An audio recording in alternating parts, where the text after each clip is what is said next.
Once in a small mountain village nestled between emerald hills and silvery streams, lived an old gardener named Eli.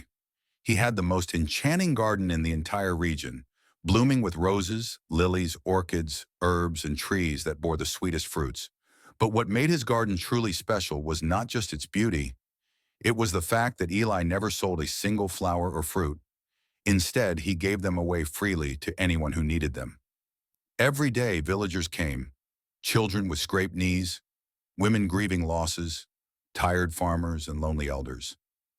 Eli would listen with gentle eyes and hand them a flower or a fruit, whispering, "This will help, not because it's magical, but because it's from a heart that cares." Years passed and Eli's garden continued to flourish. People wondered how, since he never made money and barely had enough to eat. But Eli smiled and said, "The soil listens when love is sown." One day, a young traveler named Lyra came to the village. She was ambitious, smart, and had grown up in a city of noise, money, and rush. She scoffed at the stories of the magical garden, dismissing them as fairy tales. But curiosity got the better of her, and she visited Eli's garden.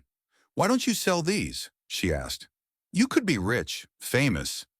Eli chuckled softly. "Why sell joy when I can share it?"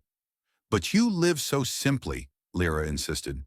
"You have no fortune, no fame." "Ah," Eli said, brushing his fingers over a sunflower. "I have peace. I see eyes brighten and burdens lift. That's wealth too." Lyra wasn't convinced, but she kept returning, each day, drawn by something she couldn't name. She watched Eli tend his garden with care. She saw how he gave without expecting anything in return. Over time, she found herself helping, watering plants, planting seeds, speaking with visitors. One evening, a storm raged over the village. Trees were uprooted, roofs torn apart, and Eli's garden was badly damaged. Flowers flattened, herbs washed away, and fruit trees snapped. The next morning, the village woke to silence. Eli was gone. In his place stood a single note stuck in the soil: "To give is to grow." This garden was never mine alone.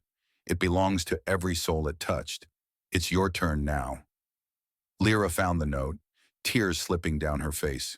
She realized Eli had left not just a garden, but a way of life. That spring, with the help of the villagers, Lyra rebuilt the garden.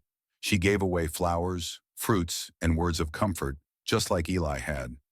Over time, she felt something bloom inside her that no money had ever given: purpose. The garden became even more beautiful than before, not because it had more flowers, but because it had more hearts caring for it.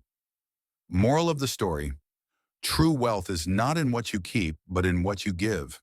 Kindness, when shared, grows into something eternal.